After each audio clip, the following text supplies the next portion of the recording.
कि Donald Trump की presidency के साथ शायद यूएस मार्केट में एक टॉप बने और बाकी मार्केट चलना शुरू हो, क्योंकि मार्केट का फियर अब तक ये है कि शायद ज़्यादा यूएस मार्केट चले, बाकी मार्केट कम चले। तो क्या एक रिवर्स, एक मार्केट को कई बार एक इवेंट की ज़रूरत होती है रिवर्सल के लिए, क्या ये वो इवेंट हो सकता है? सवाल का मैं अनुमति चाहूंगा, मुझे दो तरीके से उत्तर देने मिले। एक फिलोसफिकल और एक बिल्कुल प्रैक्टिकल। फिलोसफिकल बात यह है, मोहब्बत में और मार्केट में दोनों जगह पे अक्ल को एक लिमिट तक यूज करना चाहिए, वरना असफलता दोनों जगह लिखी हुई है। इतना ज्यादा सोचने वाला व्यक्ति मुझे नहीं लगता है कि ज्यादा कुछ अचीव कर पाएगा। लेट गो, रिलैक्स, चीजों को थोड़ा लूज छोड़ो। हर चीज का कारण ढूंढना मेरे को तो उचित नहीं लगता है। और दूसरी बात, अगर फिर भी लाठी रख दूंगी, कारण तो बताना पड़ेगा, तो मैं ये बोलूंगा ना अक्ल बड़ी ना भैंस बड़ी, जिसकी लाठी उसकी भैंस। तो फोर्स मार्केट का जिस तरफ चलेगा, उसके हिसाब से जस्टिफिकेशंस मूवमेंट आने के बाद मालूम पड़ेंगे। वो पहले से जस्टिफिकेशंस की लिस्ट बनाते हैं ना अनुज, बहुत सारे पोटेंशियल सिनारियोज बन जाते हैं। बट कौन सा सिनारियो राइट है, घटना होने के बाद पता चलती है। इसलिए मेरा अनुरोध है, मेरी बात आपको अग्रेसिव भी लगे, मैंने धक्के खा के जीवन में ये सीखा कि बुद्धि मिली, इसका मतलब ये नहीं कि मैं उसको दिन भर यूज करूं। एक पॉइंट आता है, छोड़ दो, जो हो रहा है उसको एक्सेप्ट कर ले। अच्छा, आपका फ्रेम में थोड़ा इशू आ रहा है, एक बार उसको सॉर्ट करने की कोशिश करते हैं। ज़रा एक बार मार्केट को देखते हैं फिर से। मार्केट अभी भी खैर झूल रहा है, और एक बार आईसीआईसीआई बैंक लेकर आइए।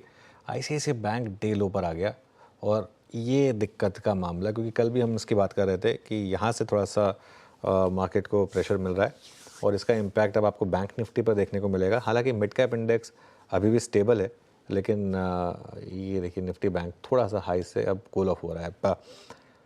ओके, सुशील, आईटी की बात की आपने, क्या कह रहा है आईटी का चार्ट, और इसमें स्टॉक स्पेसिफिक अगर आप कुछ बता सकें आप तो। मेरे से पूछ रहे हैं अनुज? हाँ, आपसे पूछ रहा हूँ।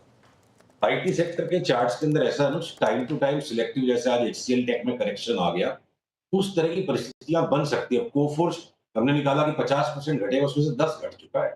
एक बार तो टेक प्रॉफिट सारी की सारी शॉर्ट्स पे जो नहीं घटे हैं स्टॉक, देखिए आईटी स्टॉक्स की शॉर्ट का कैलकुलेशन जो हमने निकाला, उसमें कोई बहुत बड़ी बुद्धिमानी की जरूरत नहीं। वो एक सेक्टर ऐसा है जो सुपरलेटिव परफॉर्मेंस देता गया, और रोटेशंस हो रहे हैं, बारी बारी से एक एक सेक्टर के करेक्शन का नंबर आता है। आईटी ने एक्स्ट्राऑर्डिनरी परफॉर्मेंस 3 से 6 महीने में दिया, बिल्कुल ऊपर बढ़ने की जगह नहीं थी, और वो चार्ट्स डिस्ट्रीब्यूशन में जा चुके थे।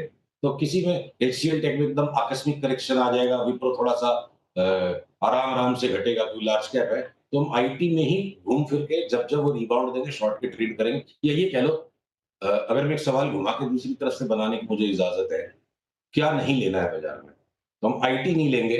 और क्या लेना है बाजार में, समस्या ये है कि उंगलियां सिर्फ 8 और 2 अंगूठे हैं और पैसे इतने ही हैं, तो हर चीज लेने के लिए बेताब है। मतलब डिफेंस के स्टॉक 40-50% बढ़ जाए, रेलवे में बहुत सारे स्टॉक्स जो 25-30% बढ़ जाए, स्टील के स्टॉक्स में अनुज पता नहीं क्या आने वाला है। मैंने कई फंड मैनेजर से बात की तो बोला हो सकता है स्टील में एंटी डंपिंग ड्यूटी आ जाए। स्टील के बड़े कंज्यूमिंग इंडस्ट्रीज से बात करी, बोला वो तो इन्फ्लेशनरी हो जाएगा। तो क्या आ सकता है, सारे लोगों का अपना अपना अनुमान है। सबसे बेस्ट अनुमान शेयर बाजार लगाता है। स्टील की चार्ट बोल रही, चीख चीख के मुझे ले लो। एनएमडीसी स्टील हमें लगता है 3 बैगर हो जाएगा यहाँ से। आप एक साथ बड़ा दाव नहीं लगा सकते, टुकड़े टुकड़े में पोजीशन को बढ़ाना पड़ेगा। Steel authority of India limited 3 गुना हो जाए, टाटा स्टील 60 से 70% बढ़ जाए। तो अगर स्टील में तेजी आ गई, एनएमडीसी यहाँ से 3 गुना हो जाएगा। अगर माइनिंग के स्टॉक्स में एक तरफा तेजी है, एमओआई में सबसे पहले हमारी तेजी हुई थी, तो मेटल पीछे है। रियल्टी के स्टॉक्स इस लेवल पे आके, रियल्टी के स्टॉक्स में मेरे को लगता है 2025 में 2 बैगर और 3 बैगर खोजना कोई बड़ी बात नहीं, सारे के सारे 2 बैगर एंड 3 बैगर है। तो रियलिटी में अगर तेजी हो जाएगी, मीडिया में तेजी हो जाएगी, तो देखिए इंडेक्स अपनी जगह पे है, और ये इंडिविजुअल स्टॉक्स और सेक्टर्स में अभी बहुत मलाई है। 2025 में हताशा मत करिए। जो झटका मार्केट ट्रेन ने सबको पटक दिया लास्ट 7-8 दिन में, हर बार ऐसा ही होता है। कश्तियां साहिल पे अक्सर डूबती है प्यार की, वो कल डूब गई कश्ती सबकी। उस पर आते हैं जो काफ़ी लोग वेट भी कर रहे होंगे, स्टॉक स्पेसिफिक। पिछले मंगल को जो आपने बताया था, उसमें 2 दिन में 40% की रैली आई थी, स्पंदना स्फूर्ति। अभी नेक्स्ट रॉकेट कौन सा है सुशील? ओके, चलिए, थोड़ा सा लिंक यहाँ पर दिक्कत दे रहा है मार्केट भी, लेकिन इस समय आप देखिए अब निफ्टी पर हम सिर्फ 55 पॉइंट ऊपर रह गए हैं, तो डे हाई से काफ़ी नीचे आते हुए। चलिए वीरू और मैं अब इस शो में यहाँ से आपसे इजाज़त लेंगे और एक ब्रेक के बाद